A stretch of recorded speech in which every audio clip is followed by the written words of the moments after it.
Alright, magandang gabi po sa lahat po ng mga kapwa ko po Kristiyano at sa lahat po ng mga nandyan at patuloy pong sumusubaybay sa programa pong mga tinig sa ilang. Ngayon po ay araw po ng Biyernes, September 6 na po, 2024, ang kauna-unahan po nating broadcast sa buwan po ng September. At ang programa pong mga tinig sa ilang, ito po ay mahigit na pong 4 na taon na tayo po ay napapanood at napapakinggan po worldwide. May mga tagapakinig po tayo sa iba't ibang bahagi po ng bansa, gayon din po sa abroad. Ayan, meron din po tayo mga tagapakinig na palagian po na nandyan. At sa ating programa ay maaari din po kayong magtanong sa inyo pong mga nais maintindihan sa pamamagitan po ng ating pagbabalita nitong ating itong programa pong mga tinig sa ilang. Ayan, kauna-unahan po si Brother Kreischer Ocampo. Sabi po niya, maulan na gabi po, Brother Vincent. Ayan, medyo dito po sa Metro Manila, medyo ano na siya, payapa na ho ang kalangitan. Ayan, si Brother Kreischer Ocampo po ay kapwa ho nating Kristiyano at sa lahat po ng kanyang mga mahal sa buhay, kapwa ho nating Kristiyano at Kristiyana. Welcome po, Brother Kreischer Ocampo. At kung sino man pa po ang mga nandyan, ay maaari po kayong mag-message para kayo po ay masabihan kaagad na kayo po ay mga kapwa Kristiyano, kayo po ay ma-shout out. Ayan, ganun po ang ating ginagawa tuwing tayo po ay may programa. At lagi natin sinasabi na kapag tayo ho ay hindi nakapag-broadcast, ibig sabihin po nun, hindi ho tayo napahintulutan ng ating mahal na Panginoon, mga kapatid at mga kapwa Kristiyano. Ganun pa man, lagi ho natin sinasabi na hindi ho tayo nagtatayo ng relihiyon at hindi rin ho tayo nagpapatawag na pastor dahil established na po ang mga bagay na yan eh. Inayos na po yan ng Panginoong Hesus nung siya po ay nasa lupa. Siya po ang mabuting pastor. Ayan, tapos meron din na rin pong relihiyon o iglesia na itinayo po si Jesus Christ. Ang iglesia po ng Diyos, ang pastor po dyan si Jesus Christ. Ayan, tapos naghirang po siya ng mga apostol para maging katuwang po niya sa pangangaral ng mabuting balita, ng magandang balita, at tinuruan po niya ang kanyang mga apostol para umakto na pag wala na si Jesus Christ. Noong umakto na po ang mga apostol, ayan, ay meron naman silang gabay ng Espiritu Santo. So tatlo na po, ang Ama, ang Anak at ang Espiritu Santo. Ayan, nandyan din po si Brother Manolito Fajardo. Ayan, kapwa ho natin yan Kristiyano. At siyempre po sa lahat po ng kanyang mga mahal sa buhay ni Brother Manolito Fajardo, mga kapwa ho natin Kristiyano yan at Kristiyana. Ayan, tayo po ay mga tagasunod ni Jesus Christ. May sinasabi po si Brother Kreischer, ayoko pong magtanong kay Benvenido Ahubig Gunigundo. Naloko na. Ayan, sige po mga kapatid at mga kapwa Kristiyano, yung atin hong ibabalita sa araw na ito, ako, napakaganda po ito. Itatanong ho natin sa Panginoon kung meron ba siya talagang binigay na free will. Ayan, kalayaang pumili. Ano ho?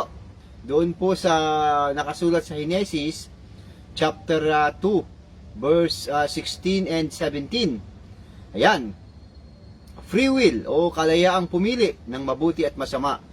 Ayan, at may katotohanan ba na ang Panginoon Diyos talaga ay nagbigay ng free will? Ayan, yan po yung ating itatanong sa mahal na Panginoon kung totoo ba yon. Kasi yung aral na yan, aral ho yan ni Bes ng Ang Dating Daan. Naalala ko po yan. Binigyan daw po kasi ng free will ng Panginoon Diyos ang tao At ang ginamit po na batayan ay yung Genesis chapter 2 verse 16 and 17. Na sinasabi po na yan daw po ang free will. Ano ho? At ganun din po itong kanyang dating tagabasa na 19 years na tagabasa at nagpapanggap ho na may Holy Spirit. Nagtayo din po ng relihiyon niya at eto na nga. Ganun din po ang kanyang pagkaunawa at ginaya po niya or kinopya niya ang kanyang aral dyan sa free will na inaral po ni Ka Eli Soriano na ang dating daan. Free will, binigyan daw po ng free will eh. At ang sikat na ginagamit ho nilang talata, Genesis po, chapter 2, verse 16 and 17. Ayan, pag-aaralan po natin mamaya yan. Kung may katotohanan ba na may free will nga. Ayan, andyan din po si Brother Chandler Rodriguez. Ayan, siya naman po ay nasa Hong Kong. Ito po yung sinasabi natin na may mga kapatid tayo at mga kapwa Kristiyano sa iba't ibang bahagi po ng bansa, kagaya Brother Chrysler. Yan, nasa Pampanga. Nakalimutan ko po si Brother Mandolito Fajardo, sabi po sa akin, kapatid, kung saan po kayo, nakalimutan ko ho eh. Si Brother Chandler naman po ay nasa Hong Kong. Ayan, sa iba't ibang bahagi naman po siya ng daigdig, sa ibang bansa. Ganon din po, ayan, si Sis Emmy Alfonso, Brother Chandler Rodriguez, mga kapwa ho natin yung Kristiyano, at sa lahat po ng kanilang mga mahal sa buhay, kapwa nating Kristiyano at Kristiyana, ayan, mga tagasunod po ni Jesus Christ. Ayan, pasabi na lang po, Brother Manolito, nakalimutan ko talaga kung kayo po'y saan, pasabi na lang po. Yan ulitin natin kung may katotohanan ba na may free will na ibinigay ang Panginoon Diyos doon po sa aklat ng Genesis chapter 2 verse 16 and 17. Yan ang ating unang pag-aaralan sa gabing ito. At meron pa po, karugtong po niyan. Ito pa po ang isa na ating katanungan. Tungkol po ito sa Tree of Knowledge. Ayan, punong kahoy ng pagkakilala ng mabuti at masama. Ayan, yan po yung ating pag-aaralan at ating itatanong sa mahal na Panginoon Diyos, Panginoon, bakit mo kasi inilagay dyan sa halaman ng Eden? Itong Tree of Knowledge. At sa atin hong pagkakaalam, very visible pa ang pwesto ng Tree of Knowledge na yan. Basahin po natin para sa confirmation dito po sa aklat po ng Genesis pa rin sa chapter 3. Ayan. Sabi dito sa 2 at sa chapter 3 verse 2. Ayan. Hanggang 3. Sinabi dito, at sinabi ng babae sa ahas, sa bunga ng mga punong kahoy sa halamanan ay makakakain kami. Datapot sa bunga ng punong kahoy na nasa gitna ng halamanan ay sinabi ng Diyos, huwag kayong kakain yaon. Ni huwag ninyong hipuin, baka kayo mamatay. Ayan, bandang gitna, ayan ang pagkakasabi ni Eva, na ang punong kahoy nasa bandang gitna ng halaman ng Eden. Samantalang sinabi naman ng Panginoon Diyos dito sa kay Adan, ito po babasahin natin. Yan. Sa chapter 2 verse 17, datapot sa kahoy ng pagkakilala ng mabuti at masama ay huwag kang kakain, sapagkat sa araw na ikaw ay kumain niyaon ay walang pagsalang mamamatay ka. So sa pagkakasabi naman po ng Panginoon Diyos dito po kay Adan, wala naman po sinabi na sa gitna. Ganun pa man, nakasulat sinabi ni Eva na bandang gitna ang pagkakatanim ng punong kahoy ng pagkakilala ng mabuti at masama. Ayan. Maganda po ito. Hindi naman ito natatopic sa iba't ibang relihiyon Ayan, nandyan po si Brother Oscar Vargas. Ayan. At nandyan din po siyempre si Brother Alvin Kabautan ng Australia. Ayan, mga kapwa ho natin yung Kristiyano. At sa lahat po ng kanilang mga mahal sa buhay, mga kapwa nating Kristiyano at Kristiyana. Kaya sinasabi ho natin yung ganyan para ho tayo mabless. Ano ho? Na tayo po ay mga tagasunod ni Jesus Christ, mga kapatid at mga kapwa Kristiyano. Ayan, okay. Welcome po mga kapatid ha, Buddy Oscar Vargas at Brother Alvin Kabautan. Ayan, yan po yung ating pag-aaralan mamaya at ibabalita na may katotohanan ba na itong free will. Kasi turo po ito ni Soriano ni Eli Soriano, ni Brother Eli Soriano, nung panahon po na siya ay nabubuhay pa. Narinig ko yan dahil tayo po ay nanggaling din po sa kanya na nga naman, meron nga naman siyang pinupunto na kung hindi daw po bibigyan ng free will ang tao, parang mga robot na nga. Walang free will parang mga robot. Ayan, yun ang pagkakasabi. At ito po yung kinopya ng dati niyang tagabasa ng 19 years daw siyang tagabasa at sa radyo television. At siya po ay nagpapanggap pa na may Holy Spirit. Yan po ang kanyang sinasabi na free will ang binigay ng Panginoon Diyos dyan sa talata na yan. Ngayon, para hindi ho tayo gaanong gabihin mga kapatid, mga kapwa Kristiyano, pag-aaralan natin ng mga sinasabi na yan ng iba't ibang relihiyon. Ano ho? Dahil alam na alam ko, hindi pa ho ito natatapik Ano ho? Ito pa isang tanong para magkaroon lang tayo ng idea habang tayo po nag-aantay pa ng iba't nating mga kapwa Kristiyano. Meron pang isang tanong na napakasimpleng tanong. Papaano kaya, What if kapag hindi nagkasala si Adan at Eva, hindi sila nakakain ng punong kahoy ng pagkakilala ng mabuti at masama, yung tinatawag sa English na tree of knowledge, dadami kaya ang tao dito sa sanlibutan? Ganun pa yung mga tanong, Dadami pa kaya ang tao kung hindi sila nagkaroon ng kasalanan? Para lumalabas na mas mainam na nagkaroon sila ng kasalanan kasi dumami tayo. Alam naman natin na talagang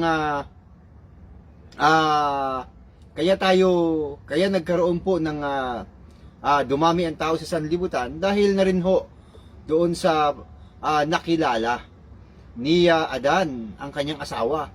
Yan, pagkatapos na po yan ng sila po'y nagkasala na. Nakilala niya ang kanyang asawa. Pero before, ang utos po ng Panginoon magiging katulong siya para sila po ay maging sila po ang katuwang po siya ng ni Adan para pangalagaan po ang paraiso, yung halaman ng Eden. Dahil napaka-special po ng halaman ng Eden Ayan, isa pa yan. Speaking of halaman ng Eden, meron din pong tanong sa atin si brother Epipanyo Castillo kung nasaan daw po ang halaman ng Eden. Sige, sa susunod po Yan po yung ating mga katanungan kasi ito po ay hindi naman natatalakay sa iba't ibang relihiyon na marami ang kanilang meron pa silang mga eskwelahan, may mga university pa. Pero pagdating dito sa ganitong mga katanungan, medyo medyo mawewendang na sila at iba-iba na po ang kasagutan. Hindi na po angkop doon sa tamang layunin o yung plano ng Panginoon Diyos. Bakit ba nagkaganon? Parang lumalabas kasi talaga na pag hindi nagkasala, hindi dadami ang tao. Ano ho? Alam naman natin na dahil doon sa kanilang kasalanan, nakakain sila ng tree of knowledge, namulat po ang kanilang mata, tapos ay sila po ay kapwa-hubad, meron na silang nagkakahiyaan na sila, at itinahi pa sila ng Panginoon ng damit para meron silang maisuot, at doon na nga po nakilala ni Adan ang kanyang asawa, at nagkaroon sila ng anak. Sabi naman po sa aklat ng Roma, sa 5:12, doon nga po pumasok ang kasalanan sa sanlibutan. Ayan, nagkaroon na po ng pagsisiping ang lalaki at babae, kaya nabuo ang isang tao. Dumadami na po ng dumadami. Ayan, pumasok na ho ang kasalanan doon Kaya yung question, paano kaya kung hindi nakakain? Dadami kaya ang tao? Yan po yung mga tanong eh. O dagdagan pa natin. Mga kapatid at mga kapwa Kristiyano. Alam niyo ho, ang Panginoon Diyos ho, siya po ay makapangyarihan sa lahat. Siya po ay lumikha ng langit at lupa eh. Lahat po Kanya. Ayan.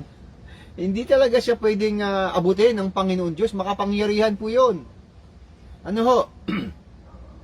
O ngayon, dito po sa pangyayari na ito, yung question natin, bakit kasi nandyan sa halaman ng Eden at bandang gitna pa ang pagkakasabi ni Eva? Visible talaga. Bakit kasi nandyan? Tuloy itong mga reliyon sa ating panahon at ang dami pang mga matatalinong tao na naniniwala na yan po ay free will. Nandyan din po si Sis Opie Miranda. Diyan po yan sa Makati. Yan, kapwa rin po natin yung Kristiyana. At sa lahat po ng kanyang mga mahal sa buhay. Yan, welcome po Sis Opie Miranda. Ayan, mga kapatid at mga kapwa Kristiyano. Ito po ay hindi rin natatalakay ng maraming relihiyon.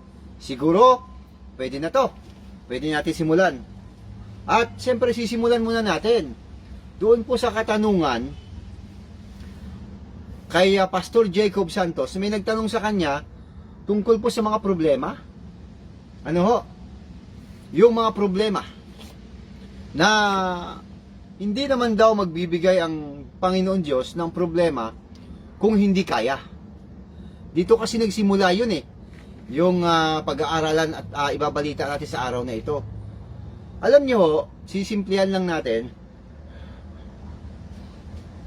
Kung tayo po, mga tagasunod ni Jesus Christ, mga kapwa Kristiyano, tayo ho ay mga sumasampalataya sa ating mahal na Panginoong Hesus, abay hindi dapat tayo nagpapadala sa ginagawa ni Satanas na nagbibigay ng problema. Kasi yun ang kanyang yun ang kanyang ginagawa ni Satanas, nagbibigay ng problema. Ano ho? Sa mga tao. Pero kung ikaw ay Kristiyano, ikaw ay sumusunod kay Jesus Christ, hindi ka dapat nababahala diyan sa problema na ibibigay ni Satanas. Dapat yan kalmado. Yan po yung lagi natin ibinabalita dito, na ang Kristiyano, kalmang-kalma lang, relax na relax. Huwag masyadong mataranta sa mga ganyang bagay.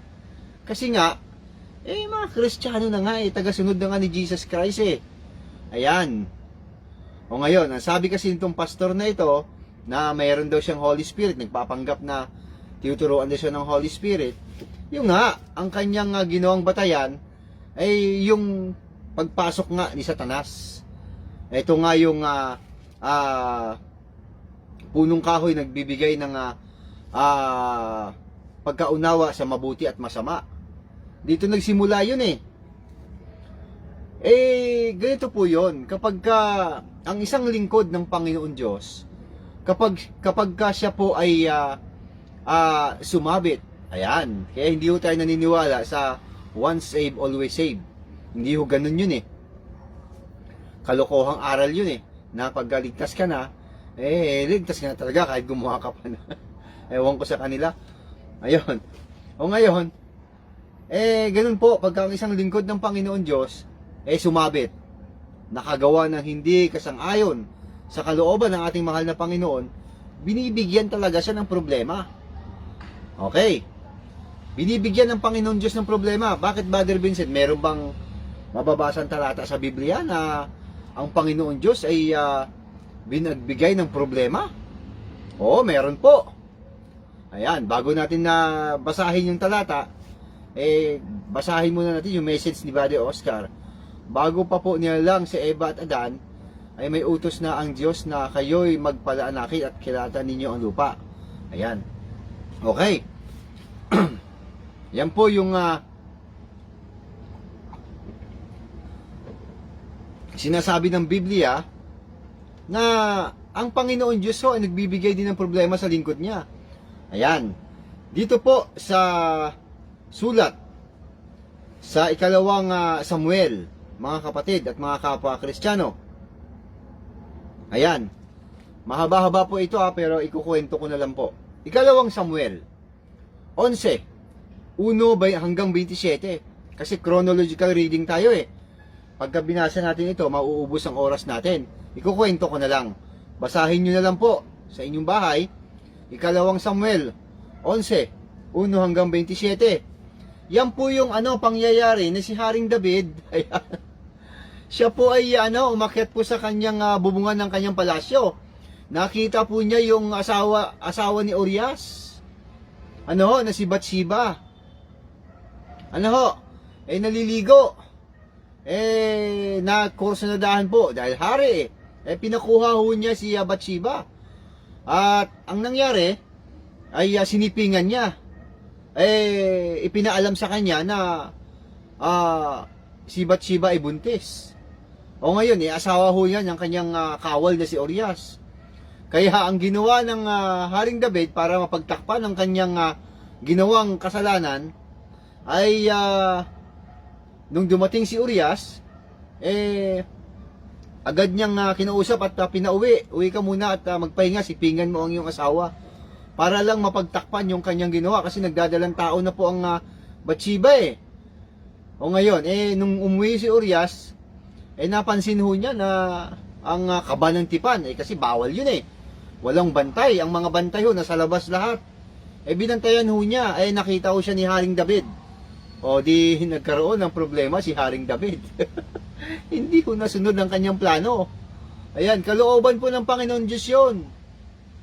Ang ibinigay kay Haring David, hindi sinunod ni Urias eh. Ayan. Ganun po ang senaryo. Hindi ho sumunod. Kasi nakita ni Urias na ang kaba ng tipan ay walang bantay. Nandiyan po si Brother Balong, Kalamaan, dyan naman po yan sa Makati. Sabi po niya, magandang gabi po mga kapwa Kristiyano at Kristiyana. Ayan, yung atin nung pag-aaralan tungkol po sa free will. Kung totoo ba na may free will na binigay ang Panginoon Diyos kay Adan at Eva at sa mga tao? Genesis po ang ginamit, chapter 2, verse 16 and 17. At ang tree of knowledge, bakit kasi nandyan sa halaman ng Eden? Ano ang purpose niyan? Bakit nandyan siya? Bandang gitna pa. Kaya maya-maya po, Brother Balong. At inuuna lamang natin itong problema. Kasi ang Panginoon Diyos ang nagbibigay din ng problema eh. Binigyan ho niya ng problema si Haring David. Ang laki ng problema ni Haring David. Kasi nagdadalang tao nga naman, itong si Bathsheba, dahil sinipingan niya, kinuha niya, dahil siya hari, si Urias pinauwi niya, sipingan daw. Ang nangyari, napansin po ni Urias na ang kaba ng tipan ay walang bantay. So, binantayan po ni Urias, nakita siya ni Haring David. Anong nangyari? O di na alarma si Haring David. Gumawa siya uli ng paraan. At ang kanyang ginawang paraan ay ilalagay si Urias sa front line. Kung saan yung mainit ang labanan sa panahon na yan. Sabihin, kung saan yung talagang may bakbakan. Frontliner. Ayan, namatay po si Urias sa digmaan kasama ang mga mataas na kawal ni Haring David. Ganun po ang nangyari, kaya problemado ho si Haring David nang hindi umuwi si Urias para sipingan ng kanyang asawa. Kaya gumawa siya ng paraan. Ito naman ngayon ang Propeta Samuel. Si Propeta Nathan. Ayan, sa panahon na yan. Busero pala. Yun po yung ipinahayag sa kanya, yung kanyang kasalanan ni Haring David. Binigyan ho talaga siya ng problema ng Panginoon Diyos. Kasi nga ho, gumawa ho siya ng kasalanan. Ano po dapat nating maintindihan dito mga kapatid at mga kapwa Kristiyano? Lahat po ng bagay dito sa sanlibutan, lahat po ng bagay, kontrolado po ng Panginoon Diyos yan. Hindi tayo makakaiwas dyan. Dahil ang Panginoon Diyos po ay makapangyarihan sa lahat. Hello. Yan. Kaya, hindi lang po si Satanas ang maaaring magbigay ng problema. Maging ang Panginoon Diyos sa kanyang mga lingkod, Isa na nga itong halimbawa, si Haring David, binigyan siya ng problema ng Panginoon Diyos. Ayan. Ay, nung kausapin mo siya ng propeta tungkol sa kanyang ginawang kasalanan, ayun, napagtanto niya na mayroon siya talaga siyang ginawang kasalanan, at yun ay kanyang hiningi ng kapatawaran sa Panginoon Diyos, mga kapatid at mga kapwa Kristiyano. So, okay, ayos na po yun ha. Ngayon, dito naman po sa isa pa natin pag-aaralan tungkol po sa free will, kalayaang pagpili. Napakarami na ho nating narinig tungkol dyan, mga kapatid at mga kapwa Kristiyano. Babasahin ho natin ang aklat po ng Henesis sa chapter 2 verse 16 and 17. Babasahin po natin ha. Ito na po yun. At iniutos ng Panginoon Diyos sa lalaki na sinabi, sa lahat ng punong kahoy sa halamanan ay makakakain ka ng may kalayaan. Yan, ibig sabihin, meron pong sinabi ang Panginoon Diyos sa lahat ng punong kahoy sa halaman. Doon po sa Garden of Eden, sa Paraiso, may mga punong kahoy po doon. Yan, sa halamanan. Ibig sabihin, lahat po yung pwedeng kainin, mga kapatid at mga kapwa Kristiyano. Kaya lang, meron pa siyang sinabi, datapwat. Yan, datapwat ang kaakibat na Tagalog yan. Pero, subalit, ngunit, yan, sa kahoy ng pagkakilala ng mabuti at masama, ay huwag kang kakain, sapagkat sa araw na ikaw ay kumain niyaon ay walang pagsalang mamamatay ka. Ayan. Yan po yung yan po yung ibinigay ng Panginoon Diyos kay Adan na tip. Yan, or warning. Pwede sabihin na binigyan siya ng clue. At ang clue sa kanya na ibinigay, sa lahat daw po ng punong kahoy sa halamanan, pwedeng kainin. Yan. Tapos, yung isang kahoy lang, huwag. Ibig sabihin, merong pwede, merong huwag, merong bawal, merong hindi bawal, at saka may bawal. Mga kapatid at mga kapwa Kristiyano, tandaan ho natin, ang sinabi ng Panginoon, dalawa po yun eh. Yan, opo brother, naakit siya sa ganda ni Bathsheba. Opo. Ayan, kaya may problema si Haring David doon sa pangyayari na yun. Tandaan ho natin dalawa po ang tinutukoy ng Panginoon Diyos na halamanan. Sa lahat daw po ng punong kahoy pwedeng kainin. Siyempre, kasama doon na pwedeng kainin yung alin? May nakalimutan sila, no?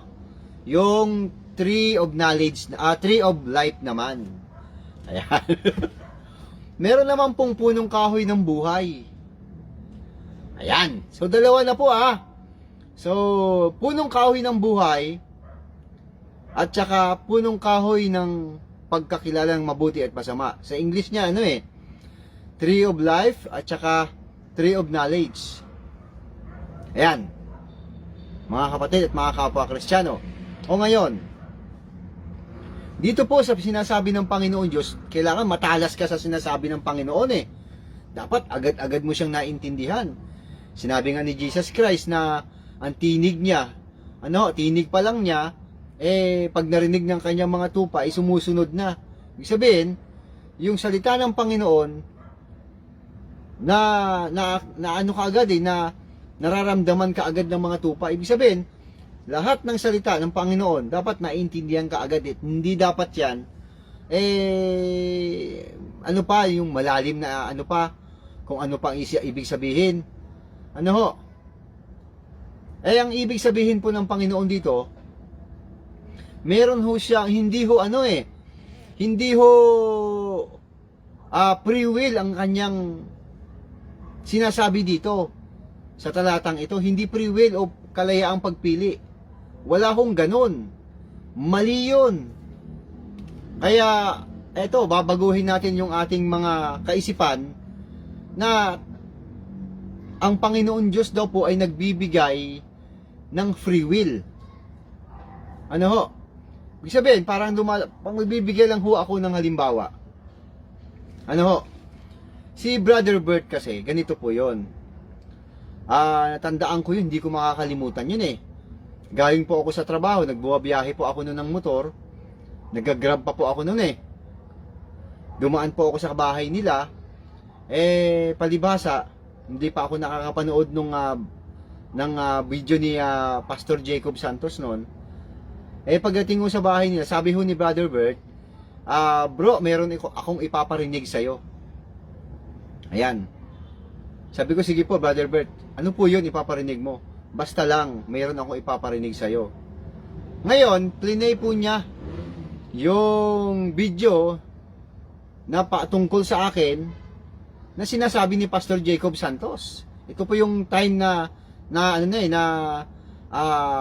niya na yung kanya mga miyembro. Ibig sabihin, niyayari niya na. Ano ho?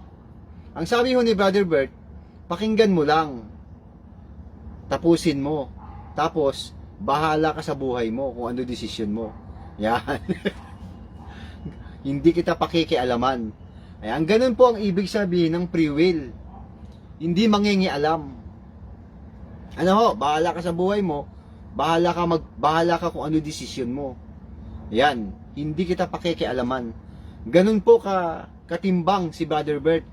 Tinimbang ho niya, hindi niya ako pinakialaman kung ano desisyon ko. Kaya agad akong nagdesisyon, pagka ganyan Brother Bert, ang kanyang ginagawa, ayawan na.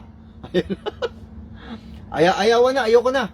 Nako, sa social media pala ito, nagsasalita. Hindi pala ito nagsasalita ng kausapin muna tayo ng kumbaga sa Senado at sa Kongreso, yan ano ba tawag doon? Executive session. walang makakarinig. Ayan. Naloko na. Okay. Yan po ang free will na hindi po mangingialam ang Panginoon Diyos, mga kapatid at mga kapwa Kristiyano. O ngayon, sa ating binasa,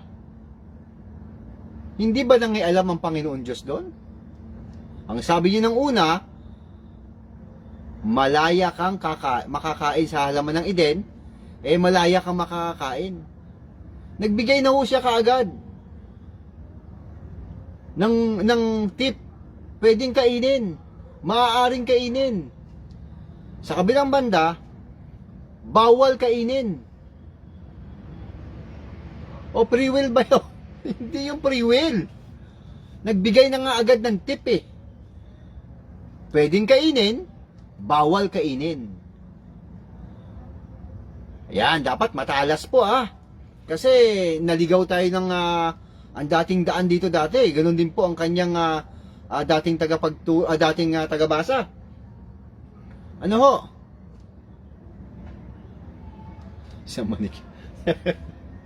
Si Solomon pinili ang tree of knowledge kaysa sa tree of life. Dapat pinili po ng tree of life dahil andun ang knowledge. Wow! Nadali agad ni Brother Oscar. Maya-mayang konti. Ayun ang sinasabi ko. Dapat matalas.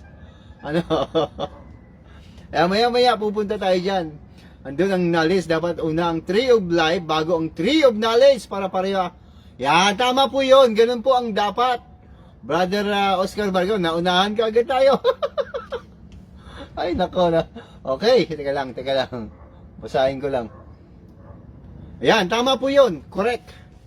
Yan, maya-maya, isa-isahin natin yan. Brother Oscar, ganun po dapat. Yan, kay Pastor Jacob Santos yan. Magagalit ka agad yun. Hindi siya natutuwa na merong mga kapwa-tao na nauunawaan din ang gusto niyang ipahiwatig. Yan, tama po yun. Mga kapatid at mga kapwa Kristiyano, ganun dapat. Ayan, hindi po yun free will. Walang free will na naganap doon. Kundi, binigyan na kaagad ng Panginoon Diyos ng tip. Pwedeng kainin at hindi pwedeng kainin. Nagbigay na siya ng tip eh. Ibig sabihin, talagang pinakialaman ng Panginoon Diyos yun para Bakit? Bakit ganun? Bakit kaya ganun? Ayan. May binabasa lang po ako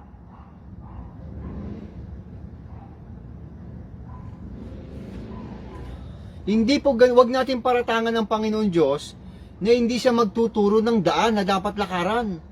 O ito sa awit basahin natin. Sa awit po. Sa aklat po ng awit, ang chapter 25, verse 12. Ito po ang sinasabi ng Panginoon. Anong tao siya na natatakot sa Panginoon? Siya ang tuturuan niya ng daan na kanyang pipiliin. Ganun po ang Panginoon Diyos, hindi ho siya pabaya. Kasi sa ginagawa nitong mga pastor na ito, itong mga relihiyon na ito, sasabihin nila ngayon free will, kalayaang pumili. Wala hong free will na naganap. Kundi, meron pong rules na naganap. Merong rules na dapat ito kainin mo at ito ang huwag mong kakainin. Talagang itinuro ng Panginoon Diyos yun. Hindi ho siya pabaya. Dapat ho nating maintindihan niya mga kapatid at mga kapwa Kristiyano na ang Panginoon Diyos ay nagtuturo talaga, tinuturo niya ang daan na pipiliin. Nagbibigay na siya ng tip. O ngayon, ang maraming reliyon, kasama na po ang dating daan, at saka yung kanyang dating tagabasa, ang ginawa po, free will daw po. Alam nyo kung ano ang binasa? Etong 17 na, balikan lang natin Meron sila nakalimutan hindi talaga nila naintindihan. Ito po, sa 17. Datapuan, sa kahoy ng pagkakilala ng mabuti at masama, ay huwag kang kakain. Sapagkat sa araw na ikaw ay kumain niyaon, ay walang pagsalang mamamatay ka. Dito naman po sa bawal kainin, nandito po yung tinatawag na pagkakilala ng mabuti at pagkakilala ng masama. Therefore, ito po yung pinili daw. Ito daw po yung free will. Kalayaang pumili ng mabuti at masama. Ang kalayaan pong pumili ng mabuti at masama na sinasabi ng mga pastor, nasa isang tree lang. Dalawa yan Tree of life at saka tree of knowledge. Dapat dalawa ang pagpipilian. Kung mayroong mayroong free will, dapat isinama ito. Ito lang naman ang naiintindihan ng mga pastor Yung tree of knowledge. Yung tree of knowledge, nandyan po ang mabuti at masama, good and evil. Nandyan sa tree of knowledge. Di walang pagpili. Bakit? Nawala sa eksena yung tree of life. Nakuha niyo po ang punto mga kapatid at mga kapwa Kristiyano? Kaya wag ho tayong maniniwala doon na binigyan daw po ng Panginoon Diyos ang tao ng kalayaang pumili. Hindi ho totoo yun. Ang ibinigay ng Panginoon Diyos, rules. At nagbigay na siya ng tip. Sabi niya, ito kainin mo. Ito wag mong kainin. Ano ibig sabihin? Meron ba namang free will na hindi mo nga pakikialaman pababayaan mo lang Meron ba ganon? Tapos magtuturo siya, ito kainin mo, ito wag mong kainin. Hindi free will, kundi rules. Yan.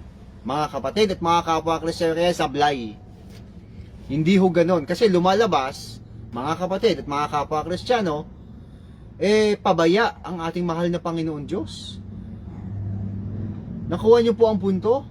Yung binigay ko pong halimbawa na pinarinig sa akin ni Brother Bert ang sinabi sa akin ni Pastor Jacob Santos nung tapusin ko lang daw ang sinasabi at hindi daw niya ako pakikialaman.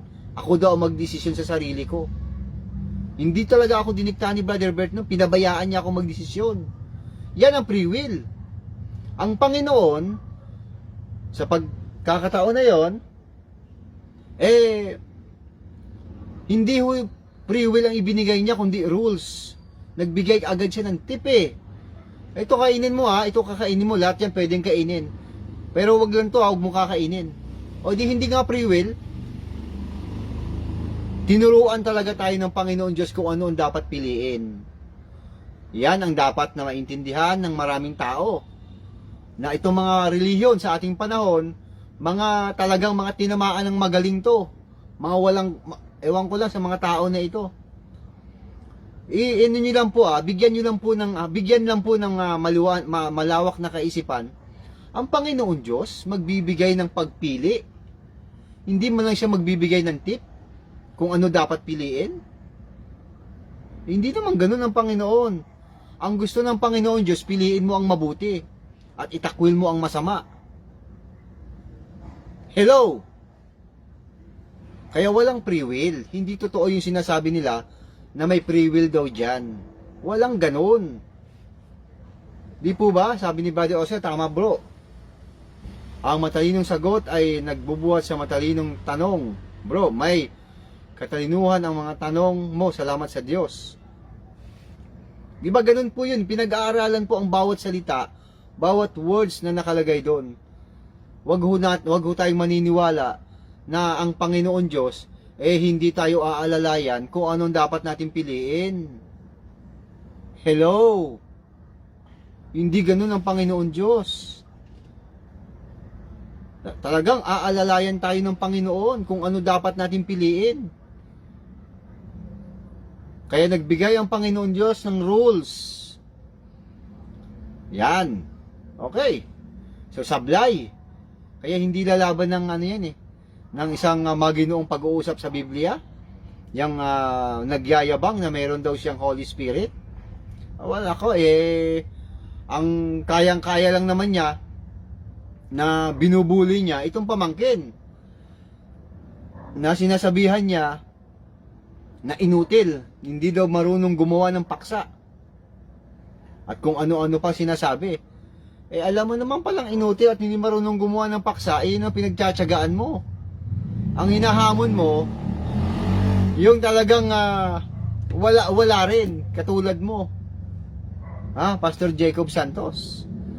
Ginaya mo lang si Soriano na free will kayo ng free will.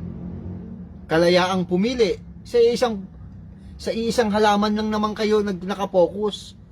Nandoon sa tree of knowledge, good and evil. Nandun lang naman kayo, pero nakalimutan yung isa pa na dapat pagpipilian, yung tree of life naman. Mga kapatid at mga kapwa Kristiyano, dapat ganun. Inilagay ko sa harap mo ang sumpa at ang biyaya. Pilitin mo ang buhay upang ikaw ay mabuhay at ang iyong binhi. Yan, piliin. Pag tayo ho ay merong pagpipili, meron ang Panginoon Diyos na dapat piliin, hindi siya nagpapabaya. Talagang binibigyan tayo ng tip. Kaya nga itong punong kahoy, yan, sa halamanan, lahat pwedeng kainin, kasama ang tree of life doon. Wag lang yung isa. Kaya ang lumalabas dyan, may bawal at hindi bawal. Ngayon, eto na nangyari. Mga kapatid at mga kapwa Kristiyano, naloko na.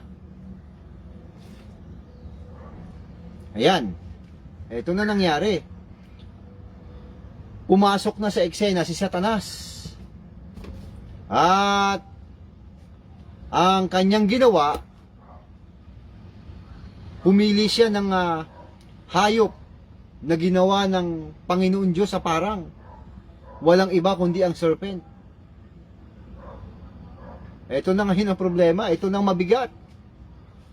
Kaya sabi ni Brother Balong Kalamaan, maraming salamat sa Diyos at sa inyo po. Manawang ko na po.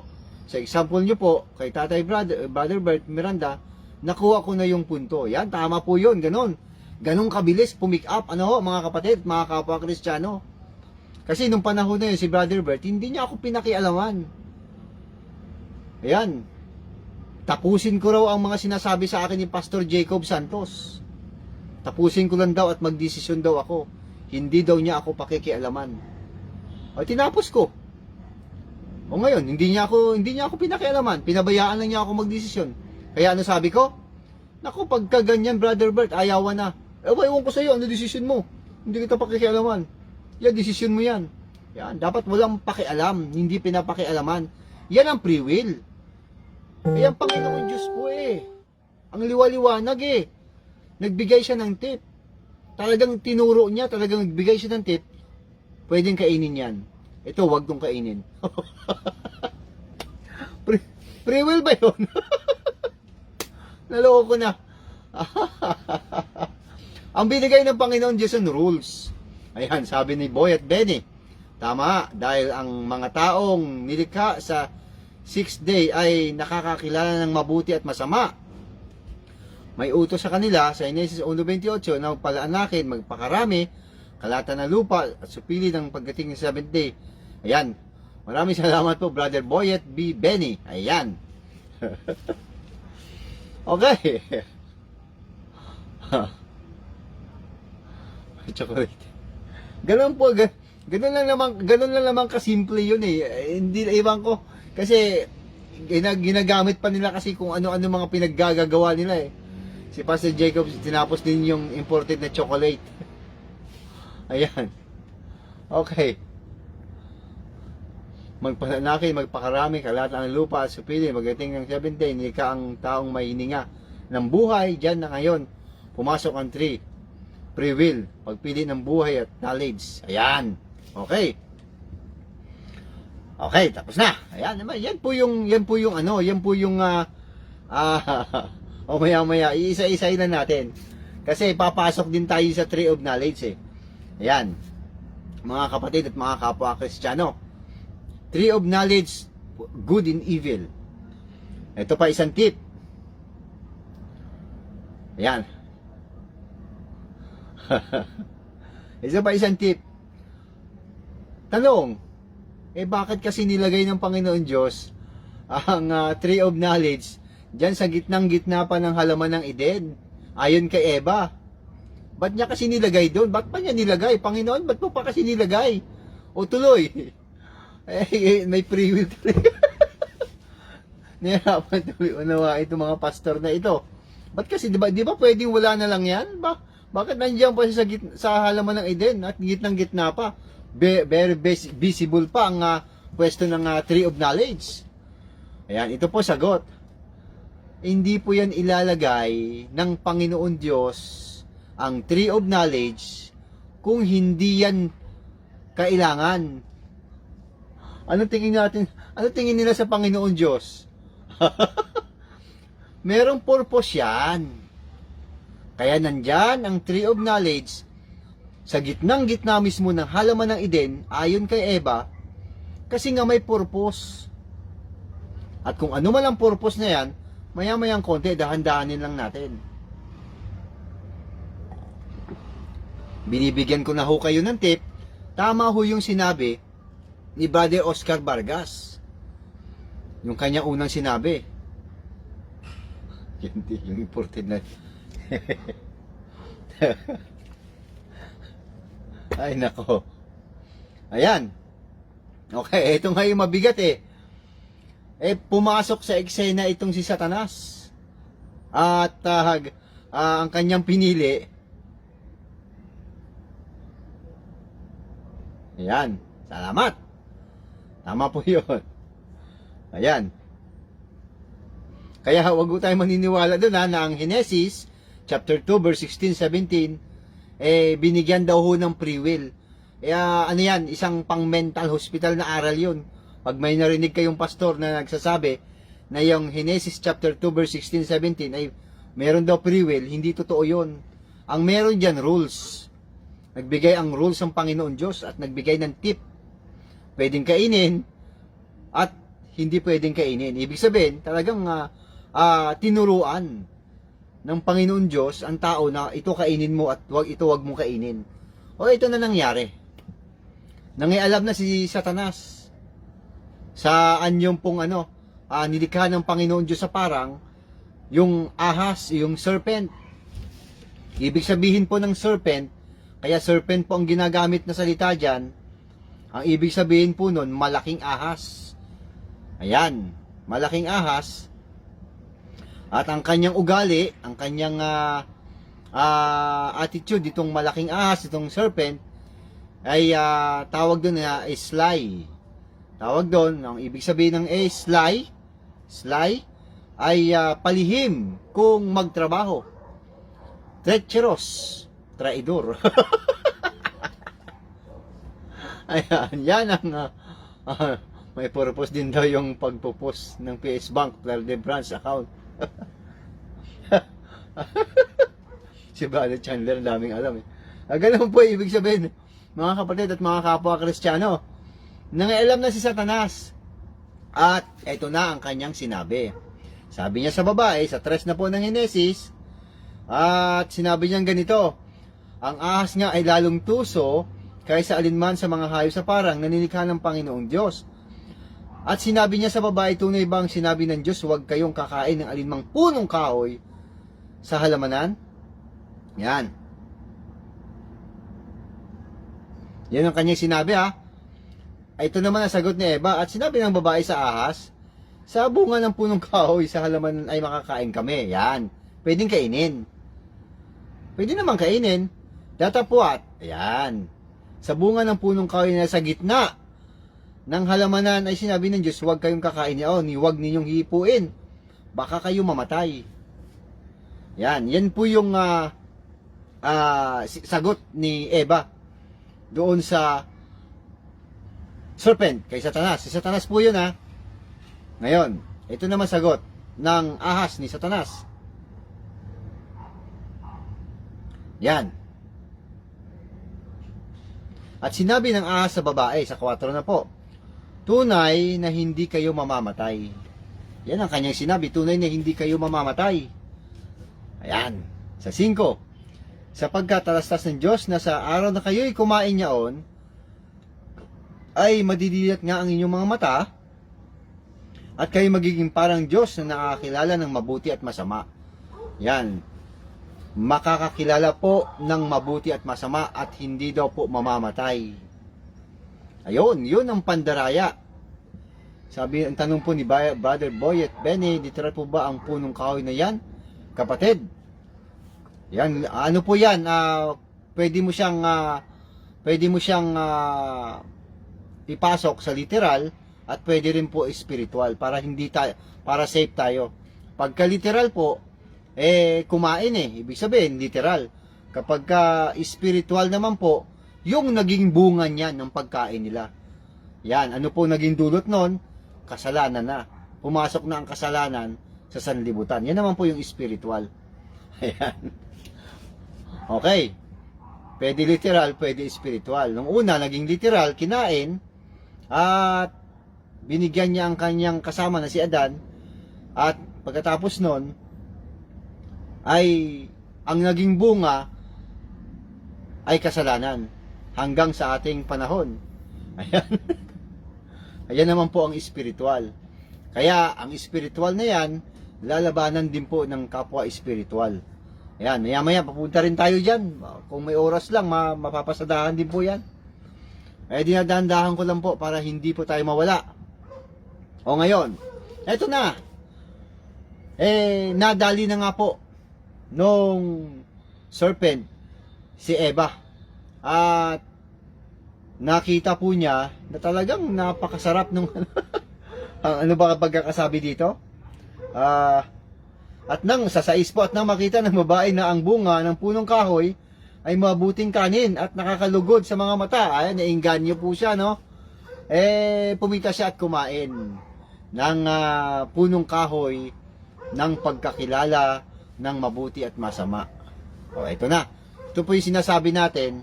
Ito po yung mabigat. Ang sabi ng Panginoon, pwedeng kainin ito lahat ng halamanan sa halaman ng Eden. Pwedeng kainin, kasama po ang tree of life. Pero bawal kainin itong isa, bawal kainin.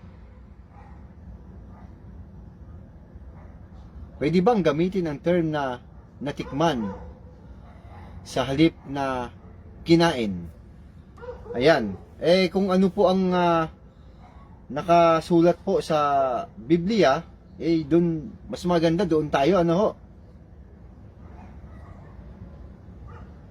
Sapagkat ito sa 6, at na makita ng babae na ang bunga ng pong kahoy ay mabuting kanin. Yan, kinain po, kanin. Kinain po talaga. Ayan, talagang kinain ho nila. Nakakain talaga sila.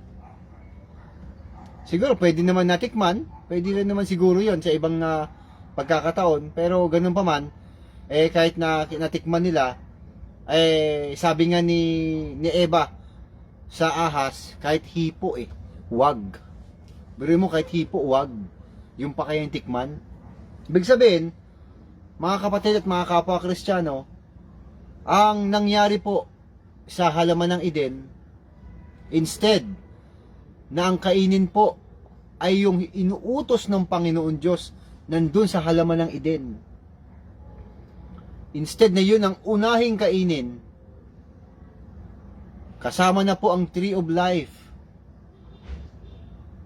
Naunang kinain po yung Tree of Knowledge. Ayan. So, hindi nasunod ang ipinapagawa ng Panginoon Diyos sa tao. Bakit? Kasi nangialam po si Satanas. Therefore, meaning, nakain po, unang kinain ang Tree of Knowledge. Kaya, ang naging resulta nun, nagkahiyaan na silang dalawa. Ayan, kasi kapwa sila hubot-hubad, nagkahiyaan na silang dalawa, ano ho? At ginawa sila ng Panginoon ng damit na maisusuot sa mga balat ng hayop. Ayan. At doon na po nakilala ni Adan ang kanyang asawa. Ibig sabihin, mag-asawa na ho sila. Sinipingan na ho ni Adan si Eva. Kaya nagkaroon na ho sila ng anak. Kaya papasok naman ngayon yung tanong na kung hindi ba kumain ng pagkakilala ng mabuti at masama, dadami kaya ang tao? Doon naman ngayon papasok yung tanong na yan. Nandiyan po ang aking mahal na kapatid, si Nana Ballejera. Gandang gabi sa mga tigsa sa kapwa mga Kristiyano. Mabuhay po kayo. Ayan. Nana Ballejera, nandiyan po yan. Sa tabi-tabi lang. Okay. O ngayon, ano pong naganap mga kapatid at mga kapwa Kristiyano? Doon po sa pangyayari na yan. Nakakain na. Okay. Nakakain na silang meron nakilala na nila ang mabuti at masama.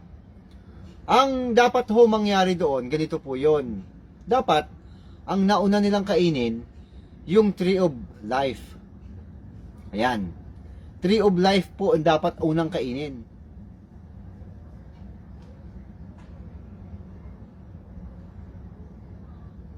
Ang likha sa 6th day, maiksi ang buhay. Ang likha sa 7th day, mahaba ang buhay ang tagapaglikha ng buhay. Ayan. Sige po. Okay. Yun po may mga message po si Boy at Benny, Brother Boy at Benny. Dapat po ang kainin yung Tree of Life. Yun dapat ang unang nakain. Ngayon, ganito po. Kung nauna nilang nakain ang Tree of Life, saka palang nakain ang Tree of Knowledge. Ayan. Tree of Life, karunungan ng Diyos. Tree of Knowledge, karunungan sa libutan ng tao. Ayan. Okay. Kung nagkabaliktad po ang pangyayari, kung unang nakain ang Tree of Life, saka palang nakain ang Tree of Knowledge, alam niyo kung ano mangyayari. Mga kapatid at mga kapwa Kristiyano, o basahin natin. Kasi hindi naman ganun ang nangyari. O basahin natin kung ano po yung naganap. Ito. At sinabi sa 3, chapter 3, verse 22 ng Book of Genesis. At sinabi ng Panginoon Diyos, narito, ang tao'y naging parang isa sa atin. Ito na. Ito na po yung sinabi ng Panginoon Diyos na ang tao di parang isa sa atin. Ayan. Na nakakakilala ng mabuti at masama. O nakilala na kasi nakakain At baka ngayon iunat ang kanyang kamay at pumitas naman ang bunga ng punong kahoy ng buhay at kumain at mabubuhay magpakailanman. Nako, naloko na. Tingnan mo na.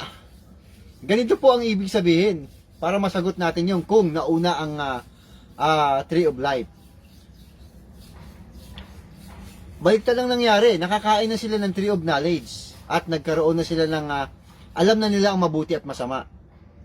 Ngayon, kung nabigyan po ng pahintulot itong mag-asawa, Adan at Eva, na makakain naman sila ng Tree of Life, alam niyo ba kung ano mangyayari?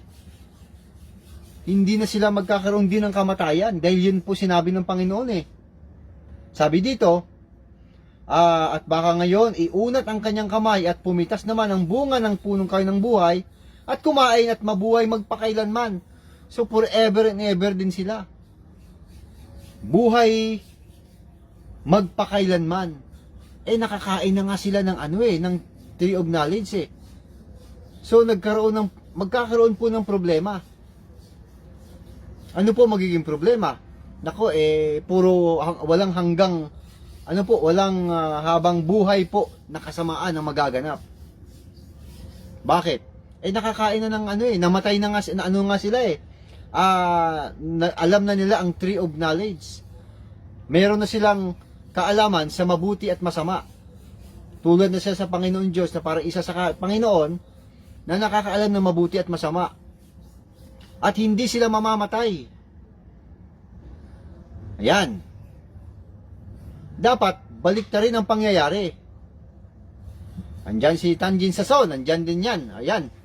Sa Mandaluyong, magandang gabi po sa mga kapwa ko Kristiyano. At sa lahat po na nakikinig, naway magpain po tayo ng Panginoon. Ayan. Kapwa ho natin yung mga Kristiyano yan. At sa lahat po ng kanilang mga mahal sa buhay, mga kapwa nating Kristiyano at Kristiyanam, Tanjin Sason. Habang panahon nakasamaan. Ayan, kaya hindi ho pumayag ang Panginoon Diyos na sila ho ay makakain ng Tree of Life. Basahin natin uli sa 22 po ng chapter 3 verse 22. Tuloy-tuloy po ang pagbabasa. Hanggang 24. At sinabi ng Panginoon Diyos, narito ang tayo naging parang isa sa atin na nakakakilala ng mabuti at masama. At baka ngayon iunat ang kanyang kamay at pumitas naman ang bunga ng punong kahoy ng buhay at kumain at mabuhay magpakailanman. Kaya pinalaya siya ng Panginoon Diyos sa halamanan ng Eden upang kanyang bukirin ang lupaing pinagkunan sa kanya. Ano pat itinaboy ang lalaki at inilagay sa silanganan ng halamanan ng Eden ang mga kerubin at ang isang nagniningas sa tabak na umiikot upang ingatan ang daang patungo sa kahoy ng buhay. Ayan, may gwardiya na po. May gwardiya na po ang punong kahoy ng buhay. Hindi na sila pwedeng pumitas. Hindi pumayag ang Panginoon na makapitas sila para makakain uli. Kasi pag nakakain sila, sabi ng Panginoon, forever and ever din ang buhay nila na puro kasamaan. Yan.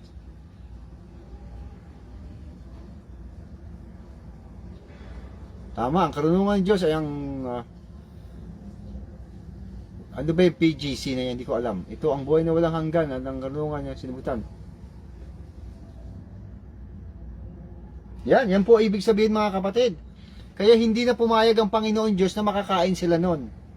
O ngayon, ano po ang dapat na maintindihan natin?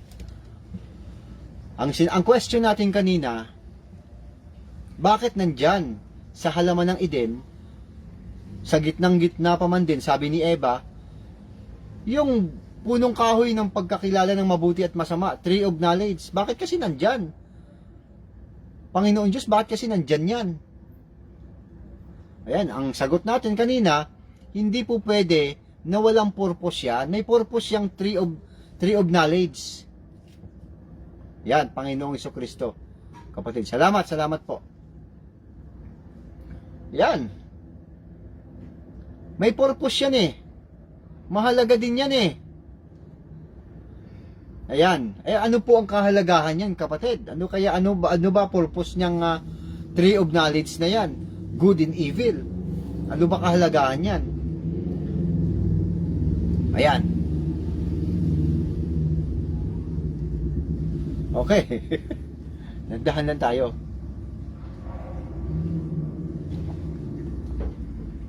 Ganito po yun. Kung una-unang kinain yung tree of life, magkakaroon na sila ng buhay na walang hanggan. Tree of life. Hindi na humamamatay si Adan at Eva. Wala na silang kamatayan. O ngayon, merong question uli. Kung hindi pala nakakain si Adan at Eva, siguro hindi dadami ang tao sa sanlibutan. Hindi siguro tayo dadami. Parang lumalabas, kaya dumami ang tao dahil nandito tayo sa sanlibutan kasi sa kasalanan ni Adan at Eva. Eh kung hindi nakakain, dadami kaya tayo? Yan. Diyan po papasok ngayon itong tree of life. Kaya nga tree of life eh. Ganito po yun. Kung una pong nakain ang tree of life, ano ho? Kailangan ng tao yun eh. Buhay na walang hanggan. Kailangan talaga ng tao yun. Ngayon, itong mag-asawa na ito, o si Adan at Eva, dapat inantay nila ang isa pa. Ang isa pang ibibigay sa kanila ng Panginoon Diyos na rules. Kagaya na sinabi natin kanina. Tulad ng ating ibinabalita kanina, na hindi free will kundi rules. May kasunod na rules pa yun eh. Dapat antay nila ang rules ng Panginoon kung ipapakain sa kanila ang tree of knowledge. Tandaan nun natin, babasahin ko uli Ito po ang nakasulat sa Henesis po Babasahin ko po sa 2:17, chapter 2, verse 17. Sabi dito, datapot sa kahoy ng pagkakilala ng mabuti at masama. Ano ba yung kahoy na yan? Ang kahoy na yan, pagkakilala daw po ng mabuti at masama. Ayan. Datapot sa kahoy ng pagkakilala ng mabuti at masama ay huwag kang kakain.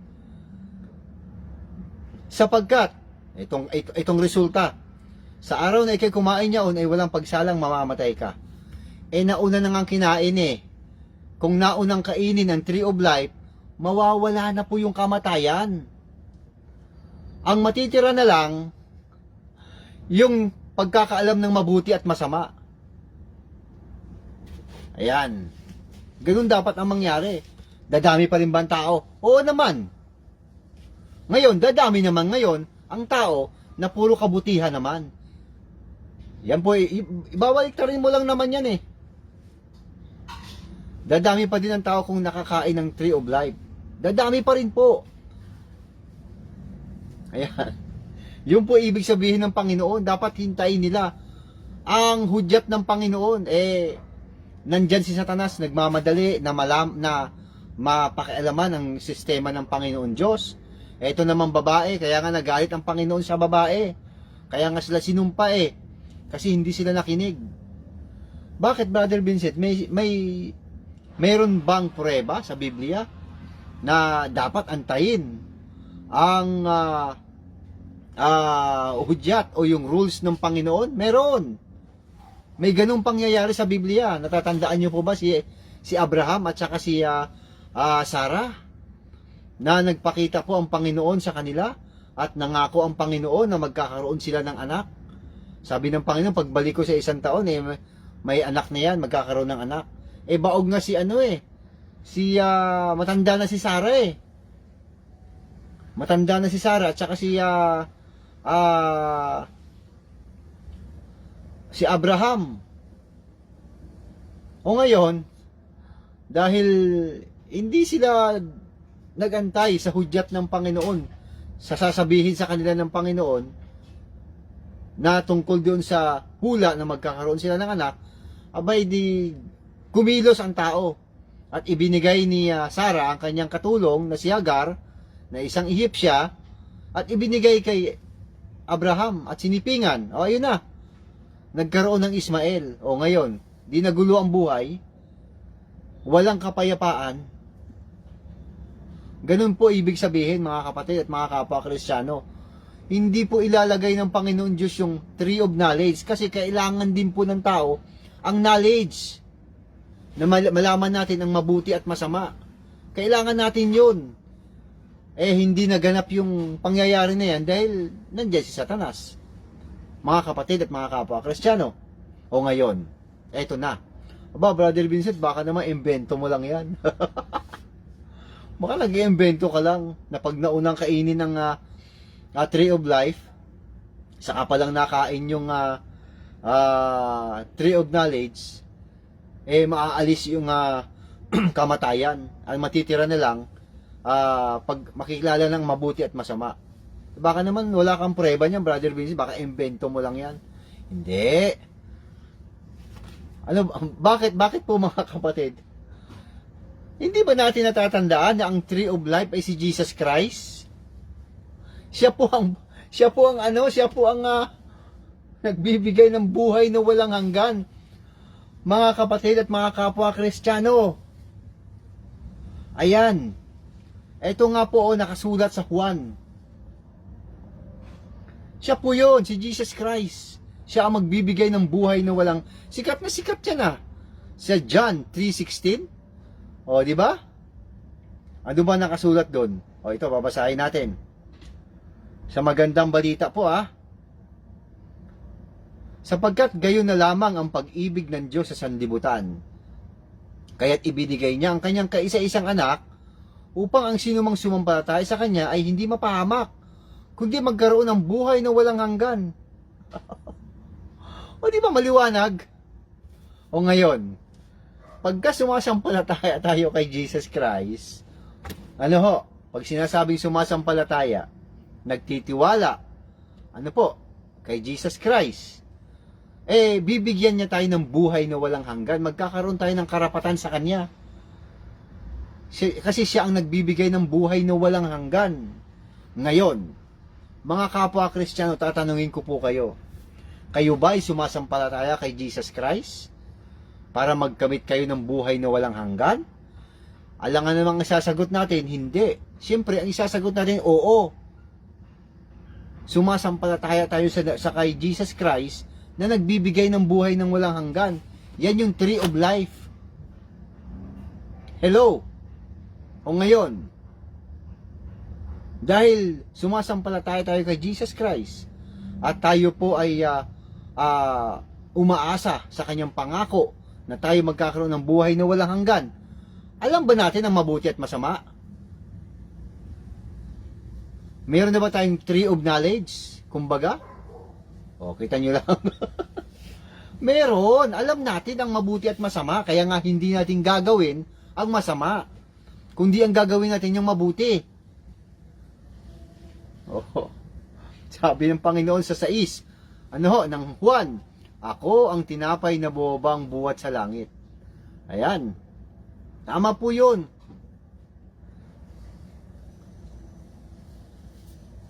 Di tapos ang usapan. Ganun lang po kadali yun eh. O, di ba? Kaya, sa ating panahon na ito, pagka ikaw ay naniniwala sa iyong sarili na ikaw ay hindi nakakakilala ng mabuti at masama, ewan ko na lang kung ano tawag sa'yo. Kaya nga, sabi natin kanina at ibinabalita natin, kaya nandyan yung tree of knowledge, kasi nga po, meron yan purpose. Ayan. Dahil yan, ang lahat ng plano ng Panginoon Diyos, lahat yan ay hindi natupad dahil nagkaroon ng kasalanan ng tao. Ayan, dapat buhay na walang hanggan ang meron. O edi, ano nangyari? Hindi po nagpabaya ang Panginoon. Kaya nga sabi niya, gayon na lamang ang pagsinta. Ano po? Kung kaya't ibinigay niya ang kanyang bugtong na anak, o babasahin natin uli. Yun pong sinabi ng Panginoon, sapagkat gayon na lamang ang pag-ibig ng Diyos sa sanlibutan. Kaya't ibinigay niya ang kanyang kaisa-isang anak, upang ang sinumang sumampalataya sa kanya ay hindi mapahamak, kundi magkaroon ng buhay na walang hanggan. Isinugo ng Diyos ang kanyang anak hindi upang hatulan ng parusa ang sanlibutan, kundi upang iligtas ito sa pamamagitan niya. O, yun tapos ang usapan. Yan, maniniwala na tayo na ang Tree of Life, walang iba kundi si Jesus Christ. Bakit? Kasi nga po, nung panahon ng Adan at Eva, hanggang sa panahon ng Israel at mga propeta, hanggang sa pagdating po ni Jesus Christ, at nagbigay ho siya ng mabuting balita, ng magandang balita, na sinasabi niya, siya daw po ang buhay na walang hanggan. Siya ang magbibigay ng buhay na walang hanggan. Sumampalataya tayo doon. Ayan, kaya alam na rin natin ang Tree of Knowledge, paggawa ng mabuti at masama. Maaalis na po ang kamatayan. Yun dapat ang magaganap. Kung nakain po ang Tree of Life, saka palang nakain ang Tree of Knowledge, ano ho, magiging okay sana. Dahil buhay na walang hanggan at puro kabutihan na.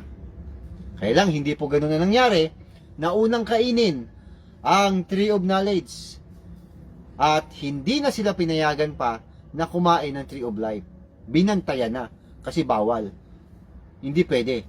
But wait, hindi po ganun ang plano ng Panginoon. Dumating po si Jesus Christ, ni-revive po niya yan, binawi niya uli sa pamamagitan po ng kanyang kamatayan. Kamatayan pa rin po ang naging susi. Dahil pumasok ang kamatayan, yung kamatayan din po ni Jesus Christ ang nagbigay doon, ang nakapag-recover ng buhay na walang hanggan. Ang gagawin na lang ho natin,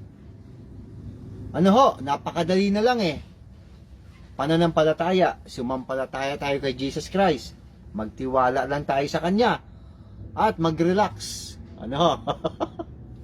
Sabi nga ni Dolphy, mag-relax?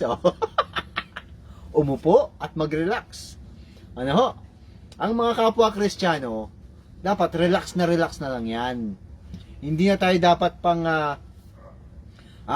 natataranta kung ano pa po ang mga darating. Ayan. Kung sabi ni Buddy Oscar, kung ang Diyos ay binigay ang kanyang bugtong na anak, tapos tayo di magbibigay ng ikapo. Palagang sa ita ng Diyos.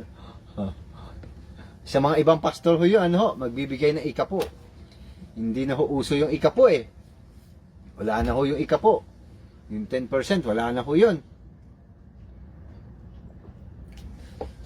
Ang meron ngayon, pagtulong sa kapwa. Yan po yung handog na nakalulugod sa Panginoon Diyos, yung pagtulong sa kapwa. Tapos ang ating mga labi, gagamitin natin sa pagpuri sa Diyos. Purihin natin palagi si Jesus Christ, ang kanyang banal na pangalan, kasi ang kanya pong banal na pangalan, nakapagpapagaling ho yun. Okay, mga kapatid at mga kapwa Kristyano, di ba? Ayos na. Ganoon na po kadali. Hindi na ho natin kailangan yan na ang maraming relihiyon, ayan. Mag-relax na lang tayo, mga kapatid at mga kapwa Kristiyano. At dapat maunawaan natin, napakadali lang po. Kung sa panahon po ng unang Kristiyano, ang hirap-hirap po ng kalagayan nila. Napakaswerte ho natin kung ikukumpara sa kanila, kasi nakaranas sila ng panggigipit. Sa atin hong panahon, hindi na ho gaanong tayo nakaranas ng panggigipit. At nakumpleto na po ang Biblia. Hindi na ho tayo maliligaw pa. Mayroon na tayong mapa. May guide na tayo. Ayan, kaya lang nakakalungkot, marami pa rin po ang naliligaw. Sumasama po sa mga maling relihiyon. Ayan, naloko ng maraming relihiyon. Ang gagawin na lang ho natin sa ating panahon, mga kapatid at mga kapwa Kristiyano, uulitin ko lang po, hindi ho natin kailangan ng relihiyon na ginawa ng tao. Ang relihiyon o iglesia po na kailangan natin, yung ginawa ho ng Panginoon Diyos. Yan, ang pastor ho niya dyan, si Jesus Christ. Ang sabi po ng kanyang pastor, si Jesus Christ, kahit ho pag siya'y kumakatok sa inyong bahay, buksan ka agad. Yan. Ibig sabihin ho, kahit sa bahay ho, sa loob ng bahay, Meron tayo diyang buong pamilya, tayo hong pamilya ang tatawag sabay-sabay sa pangalan ni Jesus Christ. Yan ang paraan ng pagsamba. Ayan. Ang ating pong paraan ng pagsamba ay espiritu. Sabi ng Panginoon, ang Diyos ay espiritu. Ayan. Basahin natin. Sa 4 ho ng aklat po ni Juan. Ayan. Sa 23 po. Datapwat dumarating ang oras, at ngayon na nga, nasasambahin ng mga tunay na mananamba ang Ama sa Espiritu at katotohanan, sapagkat hinahanap ng Ama ang mga gayon na maging mananamba sa Kanya. Ang Diyos ay Espiritu, at ang mga nasa Kanya'y at ang mga sa Kanya'y nagsisisamba ay kinakailangang magsisamba sa Espiritu at katotohanan. O yan, ganun lang kadali. Sa Espiritu po at katotohanan. Ang Diyos po ay Espiritu. Dapat sumamba tayo sa Panginoon Diyos sa pamamagitan din ng Espiritu. Mga kapatid at mga kapwa Kristiyano. Ayan, siguro okay na ho yan. Para ho tayo ay makapagpahinga-hinga na rin. Sabi po ni Brother Oscar, sana maunawa ito ni Jacob Santos para maunawa niya ang kanyang ginagawa. Nakuha niya yung kaya lang mali ang May message ako sa iyo, Messenger kapatid. Sige po. Kapatid, maraming salamat po sa lahat ng mga nandyan ha. Mag-message po kayo sa akin kung ano po yung dapat nating itapik, kung ano ang dapat nating ibalita. At ito po, dahil bare months na ho, mga kapatid at mga kapwa Kristiyano, ay pinaghahandaan ko na ho yung isa pang ating ibabalita tungkol naman po sa kapanganakan po ni Jesus Christ. Ano ho? Kung ipahintulot po ng Panginoon Diyos, ito po ay sa darating na December, ano ho? Ang araw ng kapanganakan ni Jesus Christ, lalagyan natin ng petsa, lalagyan natin ng month, at lalagyan natin ng year. Ayon ho yan sa Biblia at babasahin ho natin. At i-check ko po sa inyo, hindi po December 25. Hindi po ganun yon. Sa Biblia po, hindi pwede magkamali ang Biblia dahil salita po ng Panginoon Diyos yan. Ano ho? Merong petsa, merong buwan, at merong taon. Ayan. At yan po kung ipahintulot po ng Panginoon Diyos, mga kapatid at mga kapwa Kristiyano. Aalamin natin sa Biblia kung ano yung mga yan. Okay, siguro matagal-tagal pa naman yon. Sige po mga kapatid, kung meron po kayong katanungan, pwede po kayong magtanong. Ready naman po ako sa tanong. Ayan. Okay.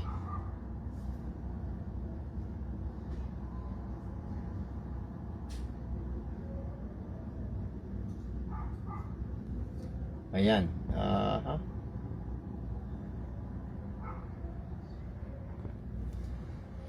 Okay, yun pala yung tanong. Dapat dyan mo na lang po, Brother Boyet Benny, na binigay yung iyong katanungan sa Messenger para makita rin po ng marami. Hindi ho ganun ang ang message po kasi ni Brother Boy, kung naniwala ba ako na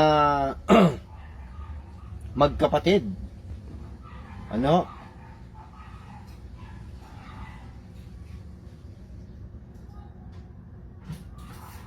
Magkapatid o kambal, si Jesus Christ at si Satanas. Grabe yung tanong, ano? Brother Boyet, hindi po pwedeng mangyari yun. Na hindi po ako naniniwala dyan na magkapatid si Jesus Christ at si Satanas o kambal. Hindi ho ganun yun eh. Ano ho? Hindi ho sila magkapatid, hindi ho sila kambal. Wala ho tayong matibay na preba sa Biblia na ganun nga ang nangyari. Ngayon, meron namang question, saan sila magkapatid? Sa laman ba or sa espiritu? Sa Henesis po kasi may ganito na nakasulat. Sabi po kay Satanas, ayan, sa serpent, sabi ng Panginoon, pag-aalitin ko, ikaw at ang babae, ang iyong binhi at ang kanyang binhi.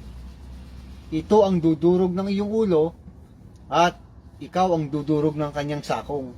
Ibig sabihin no, magkakabinhi si Satanas. Ayan. Kaya marami din pong mga sumablay dyan. Lalong-lalo na po itong nagpapanggap na may Holy Spirit ko, no. Yan, nandyan din po yung aking mahal na kapatid, si Willa Lane Balyehera Cueva Aluntaga, dyan sa Himamaylan, Negros Occidental. Welcome mga taga Himamaylan, Negros Occidental. Ayan, Sinday Willa. Ayan. Yung kay Brother Oscar, baka dahil po sa tala sa umaga, hindi ho eh. Ang nakalagay po, tala sa umaga, kay Satanas yun. Ang kay Jesus Christ naman po, maningning na tala sa umaga. Oh. Ganun po ang nakasulat naman sa Apokalipsis, maningning na tala sa umaga. Si Satanas po, tala sa umaga lang. Hindi maningning. Oh, sabi sa inyo. Oh. Ayan, hindi mo maaari sila maging magkapatid. Hindi ho mag-aaway nga po, sabi ng Panginoon Diyos, pag-aawayin pag-aalitin. Kaya hindi ho pwedeng ganun po na magkapatid sila, hindi ho ganun. At ganito po 'yon. Sa binhi ho ni Satanas, ang kanya hong anak doon ay si Cain. Ano ho? Tapos, si Cain ho ay nagkaroon po ng asawa. Pumunta po siya sa lupain ng Nod. Doon ho siya nakapag-asawa. At doon po siya nakapagtayo ng syudad. Ngayon, nung nagkaroon na po siya ng anak, saka pa lang po sinipingan ni Adan ang kanyang asawa, na si Eva, nagkaroon naman ng Set. Yan. So, ibig sabihin, nauna nang pumalaot ang mga anak ni Satanas.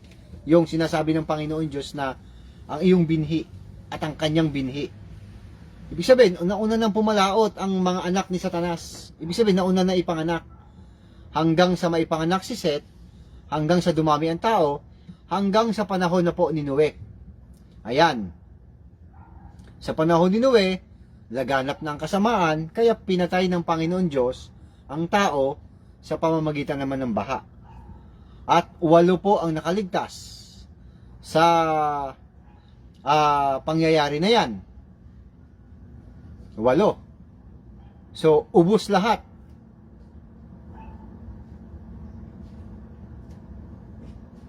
Ayan, ubos lahat ang mga masasamang tao. 8 lang natira. O ngayon, kinakailangan matalas po ang ating isip sa pagbabasa ng Biblia. Sinabi ng Panginoon Diyos, ang iyong binhi at ang kanyang binhi. Dapat matupad yung sinasabi ng Panginoon. Naubos na eh. Sa Bahanggunaw pa lang, doon sa Bahanggunaw, ubos na ang mga tao. 8 na lang natira. So, paano pa dadami ang lahi ni Satanas? Naubos na. Yon ang akala ng marami. Hindi po naubos. Nandyan, nakasakay din sa daong.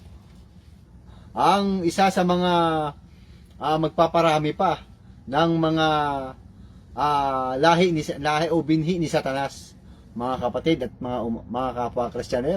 Marami po tayong pag-aaralan dyan. Baka ho akala natin ganun-ganun lang kadali. Hindi ho ganun kadali yon. Ayan, isa pa ang tanong ni Brother Boyd Benny, naniniwala ka po ba, kapatid, na ang likha ng Panginoon, YHWS, ay pares? Ayan, pares, ibig sabihin, may partner, babae at lalaki, ganun ba yon? Kasi ang alam ko lang, na nilikha ng Panginoon Diyos, ay itong si Esau at saka si Jacob. Ayan, kaya lang si Jacob naman ay hindi naman kinulugdan ng Panginoon. Ayan. Okay. At sila ang kausap sa Henesis 1:26. Ayan. Kambal. Okay, siguro mas pag nagtanong, Brother Boy, at pag nagtanong, dapat kumpletuhin, ano ho, para hindi yung paputol-putol yung ano, yung words. Ayan, left and right pares. Ayan. Sige po, ano bang dapat natin pag-usapan dyan sa Henesis 1:26?